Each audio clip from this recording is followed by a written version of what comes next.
is another gay horror pod with Stuart Ross and Jesse Tevitt. Hi, Jesse. How are you doing today? Hi, Stuart. I'm doing well. How are thou? Thou is swell.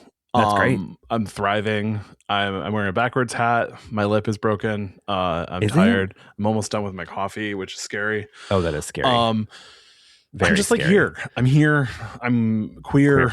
Yeah. And I'm ready to introduce this episode. I'm also here. I'm also queer.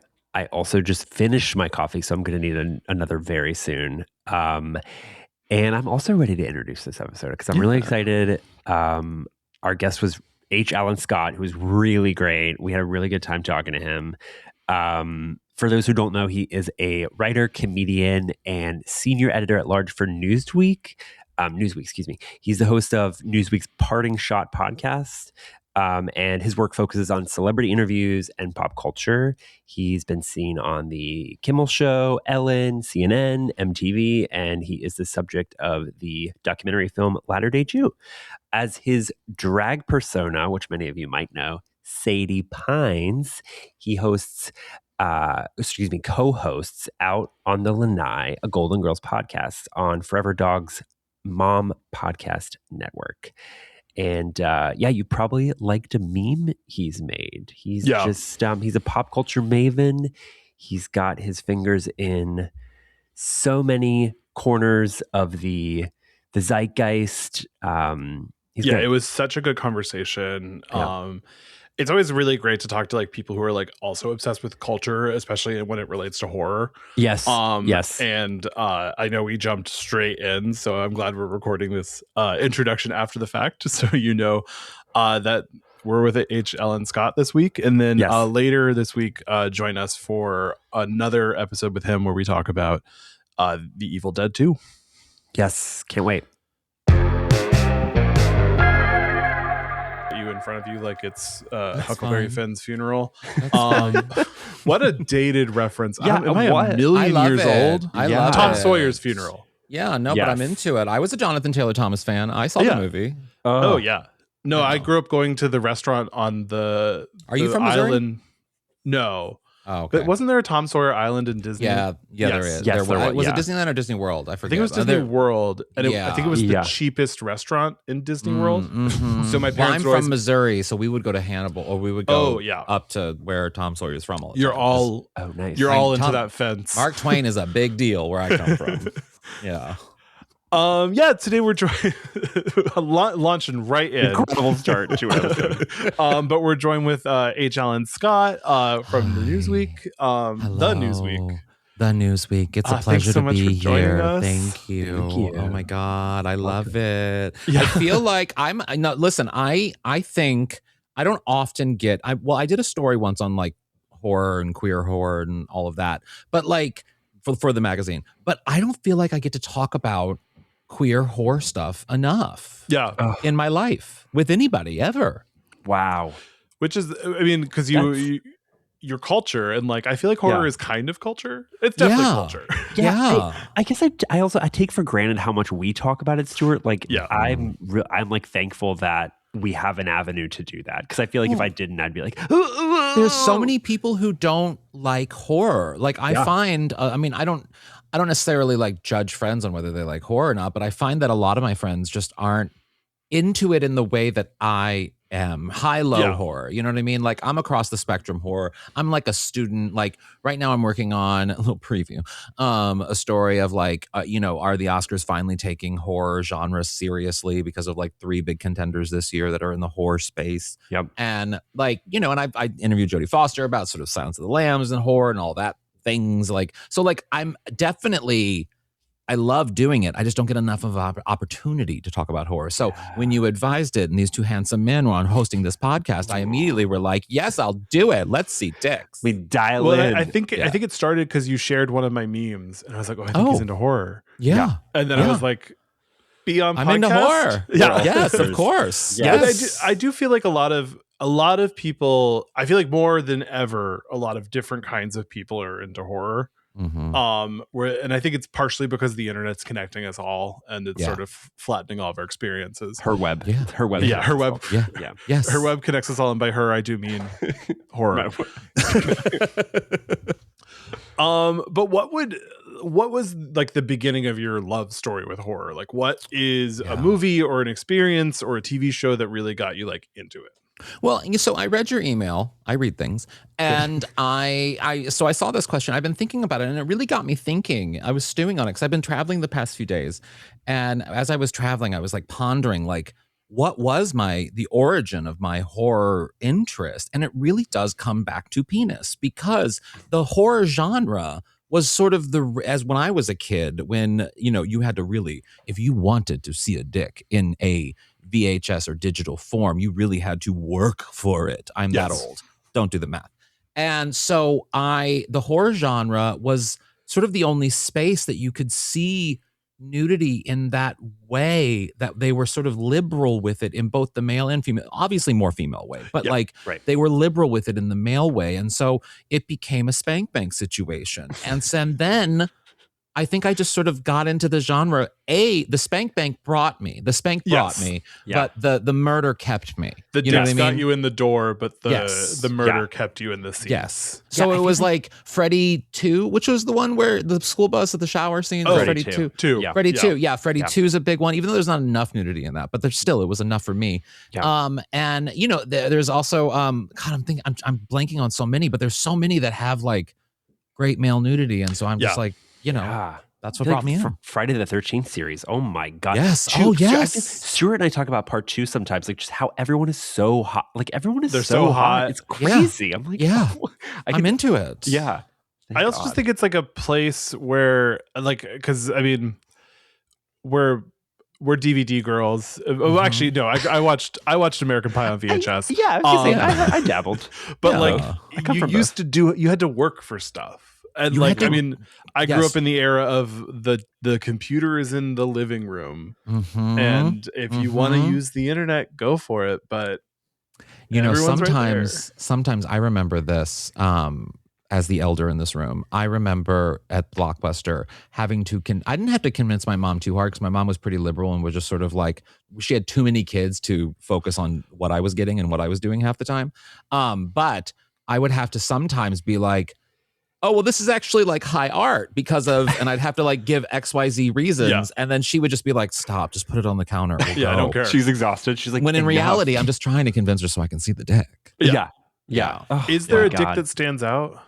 That's a great question. And I'd have to really do a deep dive. I mean, what are some of your favorite horror dicks? And they probably are in my realm, but I'm trying to think of one right now, and I'm drawing a blank too. I mean, also like, what's dicks I've seen on screen, like in a movie, like period, like in an actual. Wait a minute, let me back up. Yeah, in like a cinematic fashion. I'm like, I think the last dick I saw on screen in a cinematic way was, oh my God, this is such a fucked. What's his name? He directed Climax, Irreversible. Not Lars von Trier. Lars von Trier also had there was a lot of penis. Yes, very true. Nymphomaniac, but no, it was it was called Love. I'm trying to think. There is one. Yes, there's Gaspar Noé. That's it. Gaspar Noé. Pieces has the peen in it, I remember. And then there's another Angel Heart. Does Butcher Baker Nightmare Maker have a dick in it? I think RoboCop does too. I think you're right. Yeah, yes, I think RoboCop does too. So like there are like, there's plenty of, great. Also, I mean, Candyman had it. Yep. Yeah, there's lots, but usually they're in disgusting situations. But it's still, when you're desperate and you're 10 years old and you're, a horny little faggot, you really want, you'll do anything, even if it's a blood splatter dick, you'll take it. Yes. Yeah. Evil. I mean, honestly, people are into that. Like, people pay good money for that blood splatter dick. They go to therapy for that. But cruising. I feel like maybe cruising's a good, right? Stuart, we covered cruising. I don't know if Cruising had dick in it, but it definitely had enough everything for you to but dick, at least edge to. Yeah. Butts and jocks and like you sort of you can get to the line sort of like how Nightmare on Elm Street 2 does, where you see a lot of butts, you see a lot of like guys in bed with each other, a lot of shirtlessness. And I think sometimes like I always wanted to see a dick as a kid. Before still do. That's the clip. But I think that's a parallel to me being like penis on screen. And when have I seen that? A dick was sometimes too intense. Oh, in what way?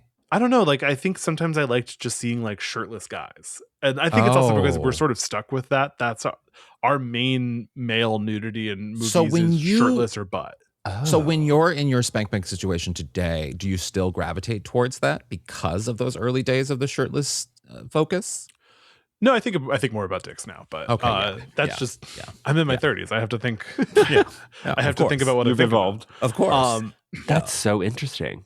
Yeah, no, but it gave me so much, and I feel like in some way, in watching those films and really searching out the dick in that way, I, in a weird way, felt like I knew something no one else did. I was in like my own little sort of like I knew how, and then as I got older and people would like. I'd be able to talk to friends about things that I was interested in, people that I could be honest with. Then I would be like, "Oh, you got to see this movie," or "You got to see this dick." You had the insider scoop, And then, of course, it spiraled into this isn't horror, but it spiraled into like Christopher Maloney on Oz, and then like all of those things. Like that was when I was really coming to. I mean, Queer as Folk did not show enough dick. No, sort of like Heated Rivalry. That's what I'm saying about fucking Heated Rivalry. 100% agree. It almost feels distracting that they're not showing it. Like they're going. Does that make sense? I feel like I'm watching the sex scenes, which are great, but I'm like. I can feel them working around not showing it. Yeah, like they should have each shown it once at least. Yeah, totally. It's almost like if they show it, it'll reveal their real sexuality, and that's why they're hiding it. You know what I mean? Yeah. Do you guys think there's some sort of what's the word? Like because of regulations they can't? I don't know. It's Canada. Yeah, in Canada, it's like if you can show dick if you just say thank you. Like they're very nice about it. It's like okay. There is Thank you. This is an off-topic anecdote about trying to see dicks as a kid. Okay. Please. Not like in person. I think dicks. it's going to involve a urinal. Sure. Yes, me too. I went to England in my freshman year of high school, and it was like right before I came out of the closet. Dicks. Men are gay. UK dudes are so gay. Yeah. Wow. I had no idea. But I was watching the BBC, and they played a special about flashing. Yeah. Oh. And it was sort of like what we would see on PBS or Nat Geo, but about the topic of flashing. And I'm not out, and I'm in a hotel room with my friend, who's still my friend to this day. He's like, I don't like we watched something that had like boobs in it first, and then it switched over to this thing about flashing. Yeah. And I was like, it's not going where you want it to or think it's going to go. But I just watched this whole very scientific documentary about flashing that showed like 5 dicks. And like right when it started, he was like, I don't think this is going to be as exciting as the last thing. I was like, well, let's just like see where it goes. Let's just. I mean, we're meanwhile, in your England. legs are crossed because of the raging boner. We should watch what's happened on the BBC. Yeah. And then it was just like the like very scientific portrayal of like dicks and flashing, and I like was still sterile. like, I was like, okay. Yeah. I had a weekend once. This was when I was doing like a stand-up tour of whatever places in Europe. We were in the UK, and we were in Manchester, and I was alone for that portion of the tour, even though there were other people on it. Whatever, you don't need to know those details. Anyway, there were these group of straight men who younger, and I was younger then, and I had some few days, and I was just gonna kill some few days, and they were like, "Oh, let's party this weekend," and it was just these straight dudes, and the amount of times that I saw their dick, these strangers over the weekend, was insane. They would just get drunk and show their dick. Yes, it was very much. It was just. It's. I don't know, and I've since befriended many of you. If you're any UK men are listening, please tell us. This is what you guys do, right? Yeah, our UK audience, please. We appreciate you so much. It's massive, right? You have a massive UK audience. It's huge. It's bigger than most. Well, and England was the first time I saw an uncircumcised dick in person, but that was what just. Did you think? I was titillated again. Yeah. But it was at a soccer game, and it was one of those trough urinals, and I stood, and then two people stood right next to me. Those trough urinals. And I was just like, oh, that's the thing I've seen on the internet. Wait, like I fully believe that being gay is definitely like a nature thing. However, the 80s and 90s and early aughts allowing us to exist in the world of trough urinals, I think had a little bit to do with, us turning out how we did. I'm just saying. Yeah. Well, I think it also helps you like find your way to it too. Yeah. Yeah. Where it's like, if I never saw a dick my whole life, would I be gay? I don't know. I'd probably just be Nathan Lane in the Birdcage, which I kind of already am. Yeah. Oh my God. I was just thinking about that that dating show. Have you guys seen where it's on? They have like, they reveal, like people are entirally naked. Oh yeah. Yeah. The British show, right? Yes. Yeah. What? They are operating. Great. You're so right. They're operating on another level. We need to. We Americans are really behind. We really are fucked up. A lot of my because my Twitter, I discontinued my Twitter last year, which was depressing because I just finally found a way to get followers. Which was posting pictures of my underwear. I was gonna say poll. Yeah. Okay. Not poll. But I still have my account where I access pornography because Twitter is the best place for pornography. It is. And so much of that is just the clothed and unclothed guys on that British or like all around the world. There's one in Spain, there's one in Germany. Yeah. And for some reason those are like great sources. Can you imagine if that was like an American program like that was like aired? Americans would be like, no, we're too puritanical. I would love it. Speaking of Twitter, though, do you guys ever play that game where you open up I guess you don't have a regular Twitter anymore, but you open up regular Twitter and then you just like have your phone and you go and you stop real quick and it likely will land on porn?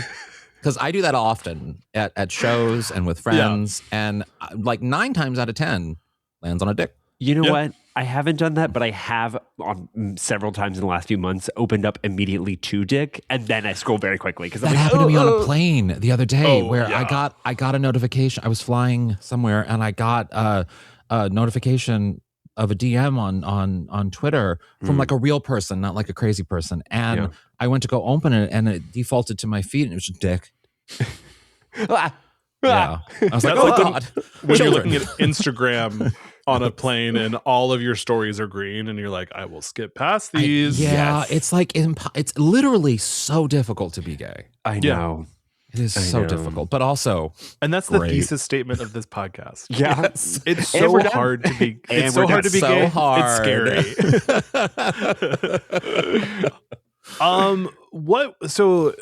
What would have one of those early movies that maybe flipped the switch in you to find horror as this is something I'm into, not just a source for dicks? Yeah. So when it became I as a young person, I became very interested in film, and I still am to this day. And I would obsessively study film, and I became sort of like really sort of geeky about how things got made and the process of the creation of the film and the story and like the casting and all the things that made the final product. I'm just still to this day very fascinated by how it all happens. And in the horror space, it became, for me, it started with Halloween, and I was obsessed with the fact that there was this film that, I was obsessed with that someone who was famous, who was related to someone else who was famous from another famous horror film, somehow was able to casually just be in a really low budget horror film and then get also famous from a horror film. That's fascinating. That trajectory was really fascinating to me as a kid because I was a big Hitchcock fan, but I was sort of floored that like Jamie Lee Curtis and Janet Leigh were connected in that way and had a very not similar trajectory, because Janet Leigh had a very, very reputable career before Psycho. She was in like The Manchurian Candidate and she was like doing other things, whereas Jamie Lee literally was nobody and then Halloween. Queen. Yeah. But they almost had like a backwards trajectory. Yeah. Because Psycho ruined Janet Leigh's career, basically. It's true. Yes. And then Jamie Lee Curtis is built from Halloween like 16 years later. I actually never thought about it like that. It's that to me. So Halloween, I would say, is the one that I go back. It's the franchise that I think I love the most. It's so sometimes campy and weird and silly, but it's the one that brings me the most joy, Same. when I watch it. And I just find it really enjoyable. And then when I go in like a high art direction, I think there's no other horror film that gives me the same satisfaction. An older film is Rosemary's Baby, but a newer film is Us. And I've never been more outraged in my life, and I've told her this, than when she did not receive an Academy Award nomination for Us, Lupita. She's incredible. Like that, Toni Collette, like there's some Hereditary, real touchstone performances of the last 10 years that have just been completely ignored. The one I think that we don't talk about enough is I think Florence Pugh in Midsommar should have gotten. Yes. Yeah. I think she is so she's an actress I'm really drawn to, so I'm just like, she's great. But like that performance is so subtle and so good, and so like, and I just don't feel like it gets recognized the way that other ones do. No, I fully agree. I mean, I think they're all in that category, and I think this year is a really interesting year in that you have Amy Madigan in Weapons, which there's a similar trajectory. This is me turning into a film nerd now, but there's a similar trajectory that Ruth Gordon won the Academy Award for Amy Madigan. I don't know when this is coming out, but for Amy Madigan to win the Academy Award because Ruth Gordon was, when she appeared in Rosemary's Baby, everyone just saw her as a very funny older actress. This was before Harold and Maude, so like she was sort of just an older actress who was funny. But a lot of people didn't know that she was a Hollywood veteran, a classic screenwriter, a couple screenwriter. She wrote so many of the great Katharine Hepburn, Spencer Tracy films, and she was like very much a Hollywood veteran that was very well respected in the community, started in vaudeville. And like she did so many amazing things that when she eventually got the Academy Award nomination for Rosemary's Baby, even then horror films were not taken seriously. You had Bette Davis nominated for Whatever Happened to Baby Jane, but Psycho got nominations but did not win. And so there wasn't a lot of recognition so they were seen as sort of B movies. And Ruth Gordon's performance in Rosemary's Baby, because of her standing in Hollywood, elevated the horror genre, which led her to the Academy Award. And I think the same case could be made for Amy Madigan for Weapons, in that we don't often give Oscars to people from horror films, but it's Amy Madigan. It's different. It's a different situation. Do you think she has a pretty good shot at winning? I don't want her to win, but I think she has a good shot of winning. Wait, who do you think is going to win? Who do you want to win? Another a horror film.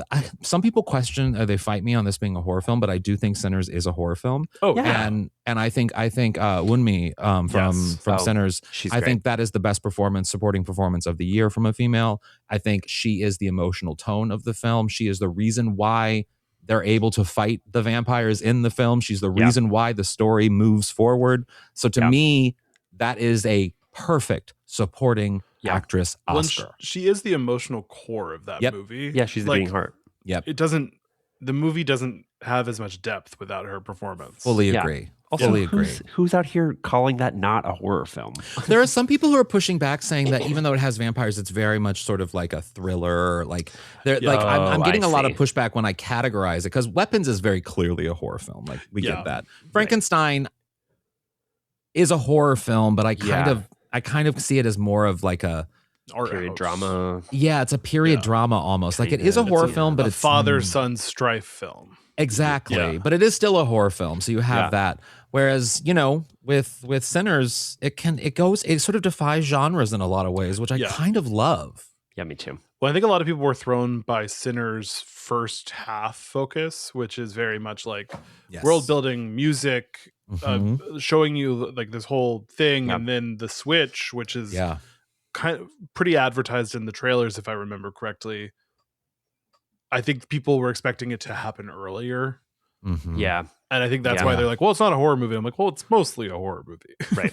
Right. Yeah, exactly. But it also talks about, which I think, I don't think we've had enough examples of this, but, the Black experience told through the horror genre.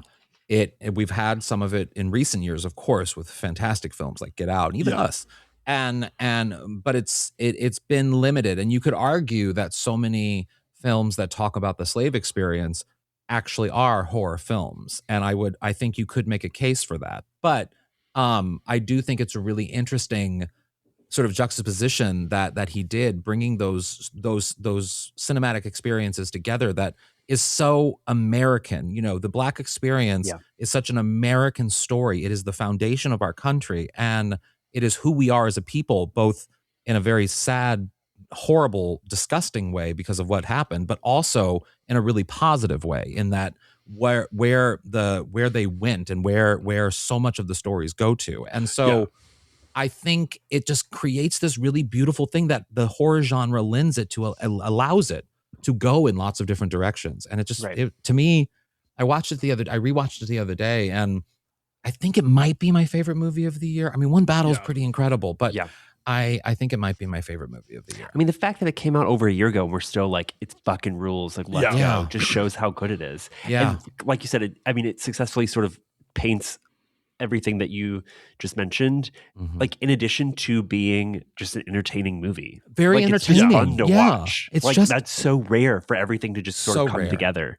So yeah, it's awesome. Yeah. I hope, fingers crossed, Best Picture. I don't think it will, but I don't think it will. I want it but to. Yeah. I think it'll get nominated. Oh, it definitely will be nominated. Yeah, it will get so many nominations. Yeah, it will be up there with One Battle, but I don't think it will win. Yeah. No. And it's also, it is like a little bittersweet what's happening with Warner Brothers right now, considering that the two biggest, like the two movies, front runners. I liked Marty Supreme a lot. But I think Warner Brothers just had such a good year last year with Weapons, with I mean, Final Destination, Bloodlines. My favorite, me and John Waters, our favorite movies of the year. I loved that movie, and I talked to John about that actually. Did you? Because I went to the Christmas show. And I loved Final Destination. Yes, like it was such a good movie. It's so fun. It's fun. It's I mean, the fact that it was Stuart and I talked, I think it's maybe the best in the franchise. Maybe definitely one of the best, but like it's up there. So it's hard. I mean, because the first two I have such like nostalgia classes for. Right. Yeah. But I think, with Final Destinations, I've always thought that for me, the mark of a great film, a film that will stand the test of time and that has become sort of, it's a part of who you are. Psycho in the shower, you think of it. It's a part of your, it gets into your everyday life in a way that you can't not think of it. You know, Ruby Slippers, No Place Like Home. These are things that are just, they become phrases in your life or activities or images or colors. And with Final Destination, I'm a horrible flyer. I can't get on a plane and not think of Final Destination and not think maybe I should get off this plane. Recently, I was on a plane that this was a couple weeks ago. We were departing. It was really late departing. And then we finally was departing, but then the power went off in the plane and people freaked out and they wanted to get off the plane. And so we had to go back to the gate to get people off the plane. And I had a Final Destination moment where I was texting with I was texting with my boyfriend, I was texting with friends, and I was being like, should I get off this plane? Should I get off this plane? Am I going to die? But I didn't. I stayed on the plane and I'm here today. And you're fine. Oh my God. I think my flight back, we were flying out of Boston and it was like freezing rain or like raining right above freezing.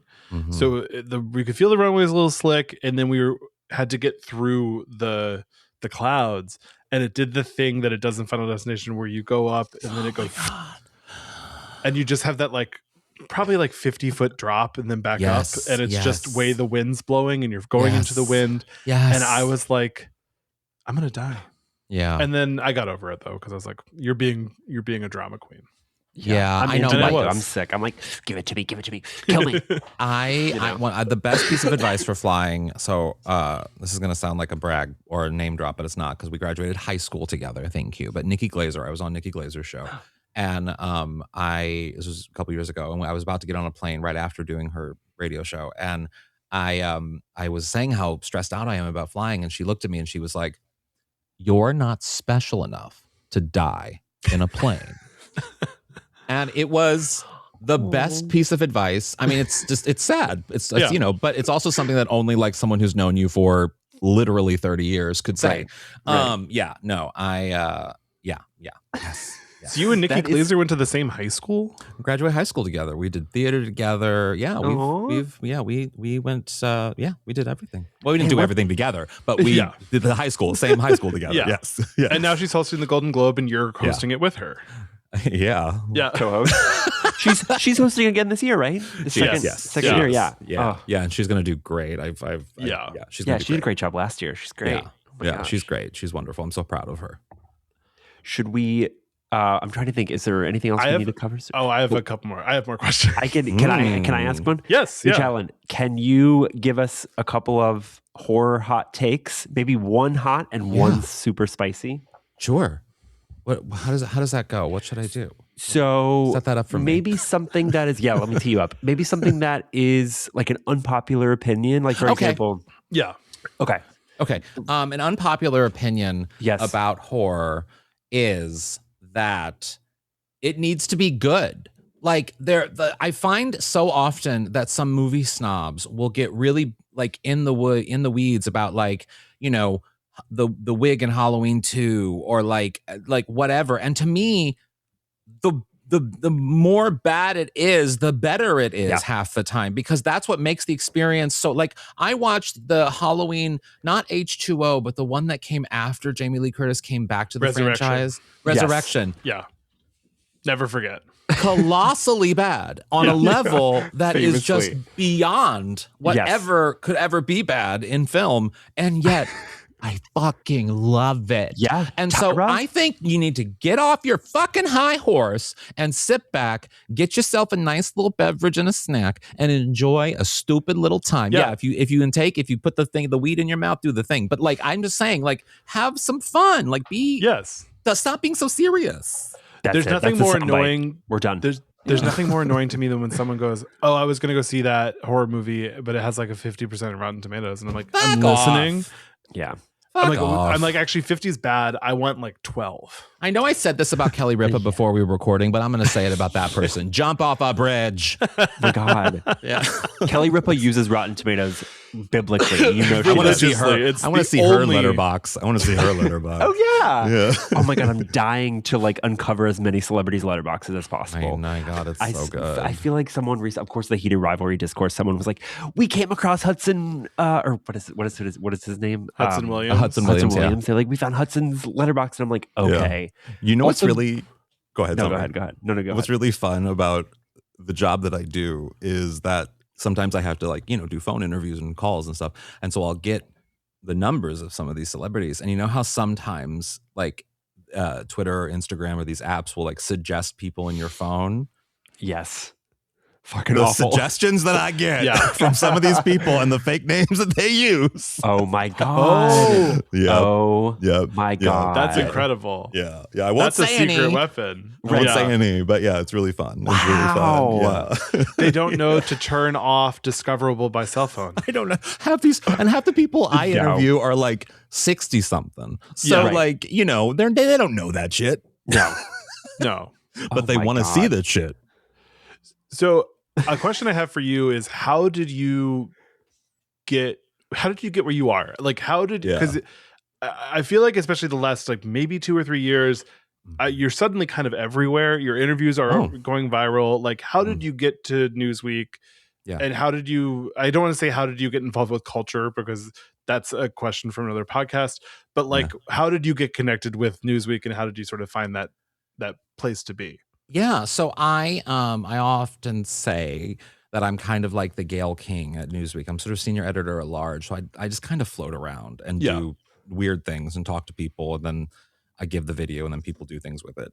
But how I got there, I started in stand-up, and I'm still a comedian, and that's always first and foremost who I am, and a personality. But I worked in television for a while. We talked a little bit about that, and I hated it. I hated writers' rooms. I hated the jerk off contest that everything was, the dick measuring. The not literal jerk off contest. Yeah, I wish that would have kept me. That would have kept me in the room. No, but I hated all of it because I'm not a competitive person, and so it really just kind of. And I'm okay, but I got cancer, chemo. Decided to sort of shift things in my life a little bit, and so I focused on sort of writing and being a personality and sort of creating my own stuff and doing my own thing and leaning into the things that I was really interested in, which is doing what I do best, which is talking to people and like being stupid.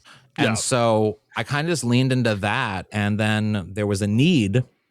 I had Newsweek a while, and I had a lot of friends. And I started, my first job when I wasn't doing comedy at all was in politics. So I have a lot of friends in media, and I had done different things in that space, and I knew a lot of journalists. And so even though I didn't have that writing background, I knew how to put my voice into writing.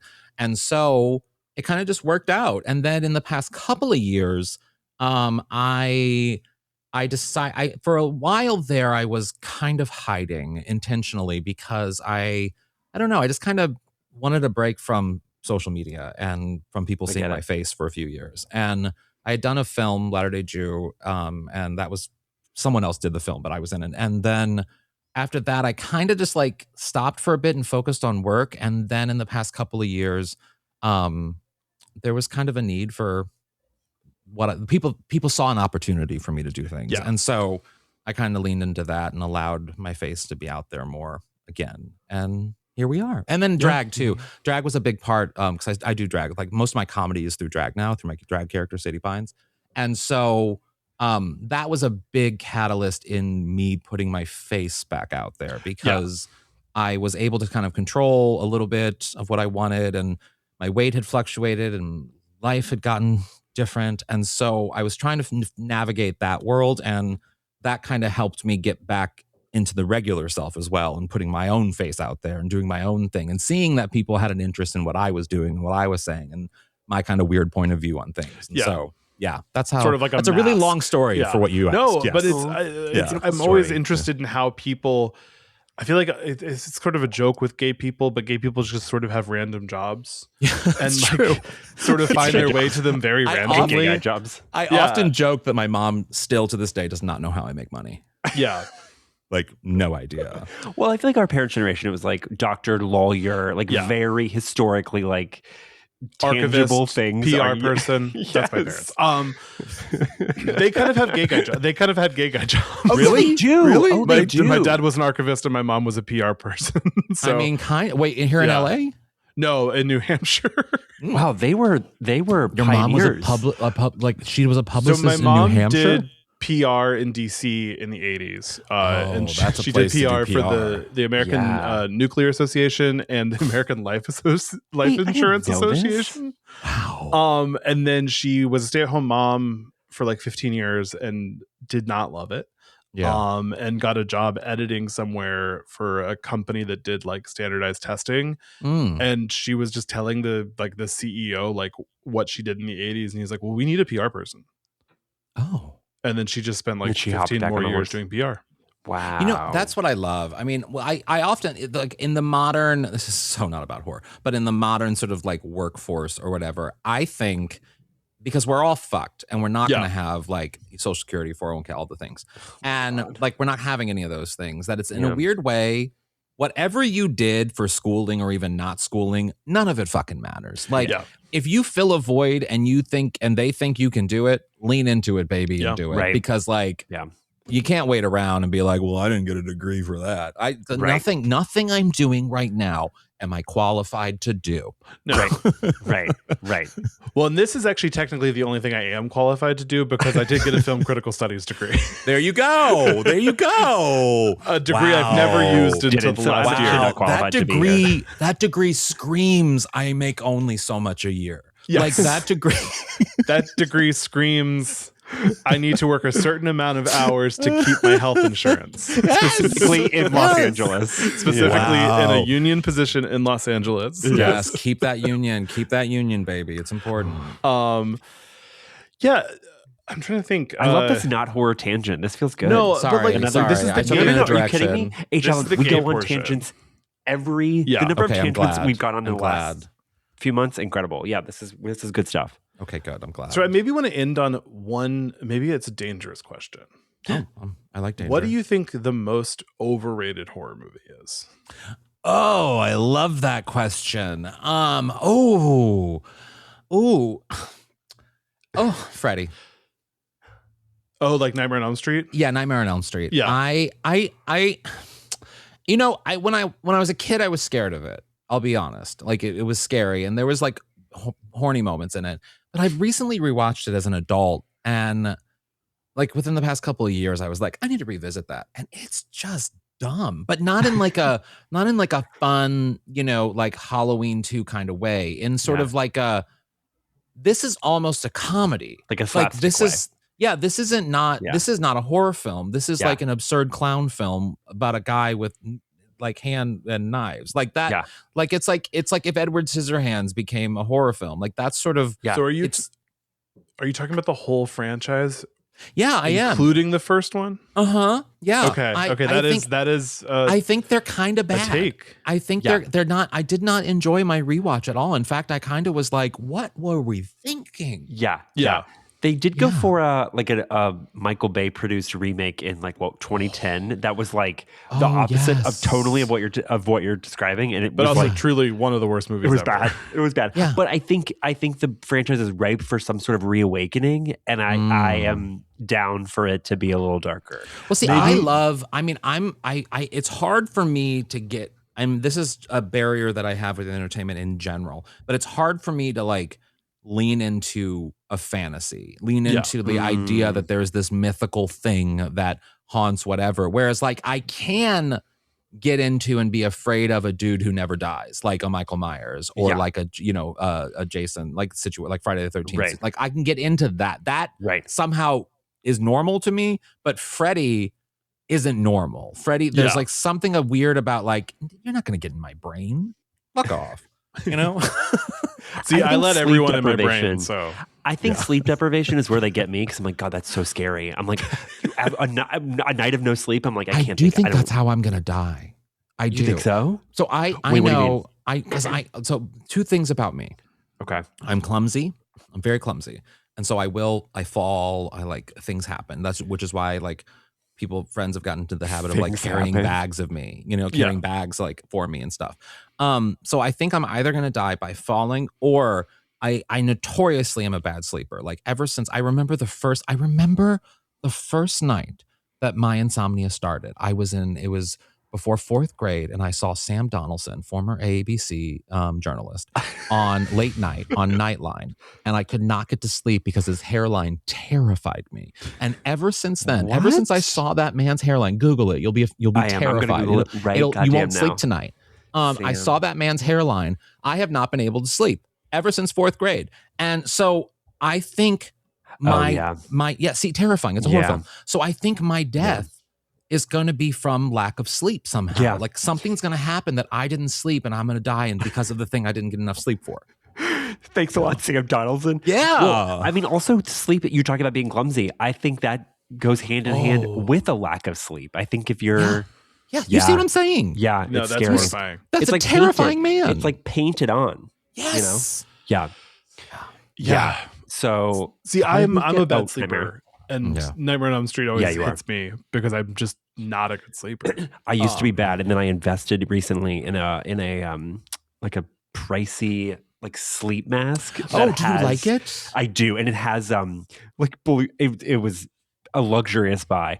Bluetooth headphones built in, so I can dial it into a noise canceling sound. I'm out. It sounds like a Sky Mall product. Yes, it is. I have the same thing. I made the same purchase. I had to return it only because it didn't I could not sleep with it. It was something was my fucking middle class poor white trash needs somehow the cheaper version was the best option for me. So I have at nighttime. This is literally what I do, and it's ridiculous. I have one video saved on my YouTube Premium. Thank you. And and it's a heavy rain, 10 hours of heavy rain. Yeah. You know what I mean? Uninterrupted. And literally when I did that YouTube rewrap of the year, when it tells you, I have the most terrifying image of a man who runs that channel as my number one channel on YouTube.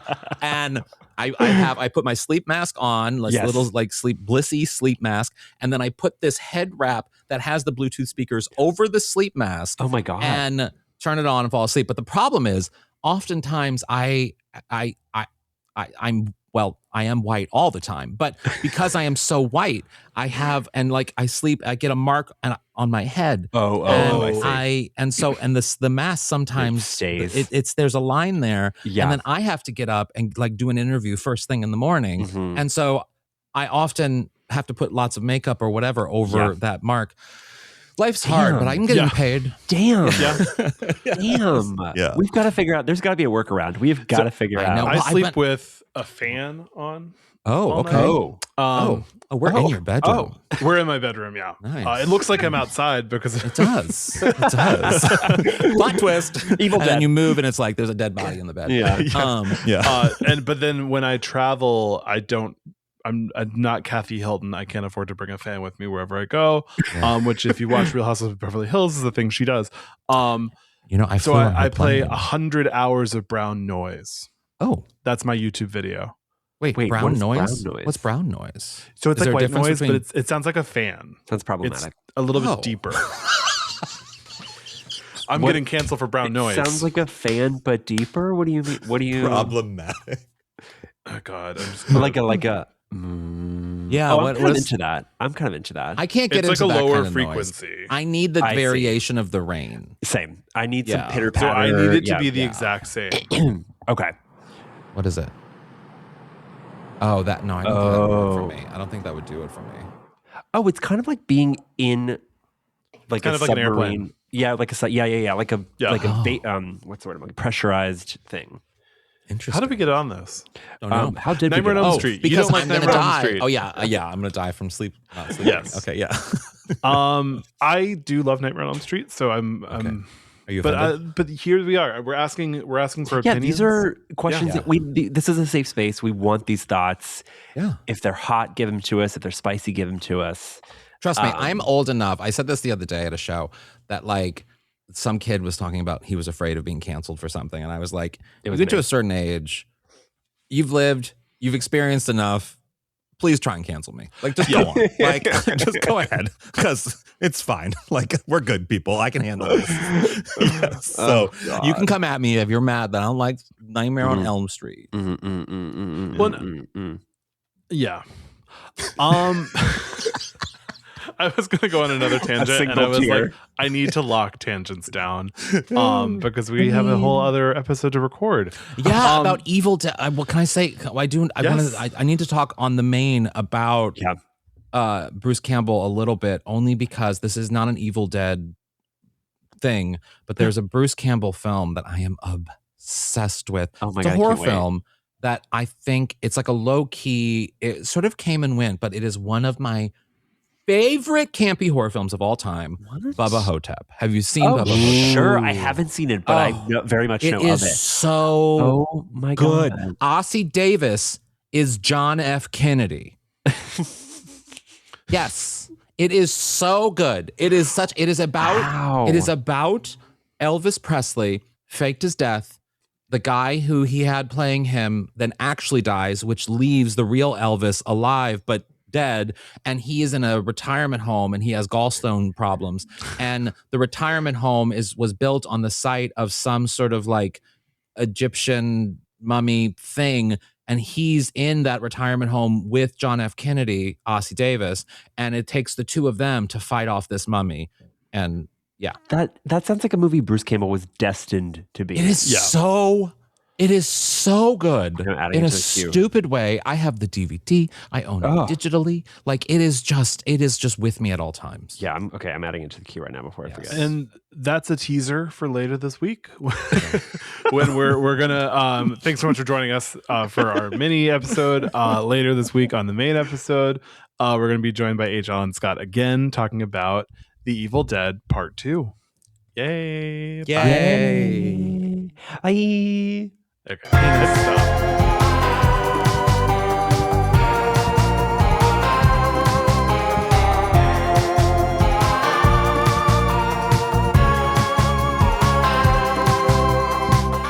This podcast has been presented and produced by Stuart Ross and Jesse Tappett. Edited by Stuart Ross. All recording equipment provided by Photo Booth Productions. To support our podcast, join us at patreon.com/anothergayhorrorpod.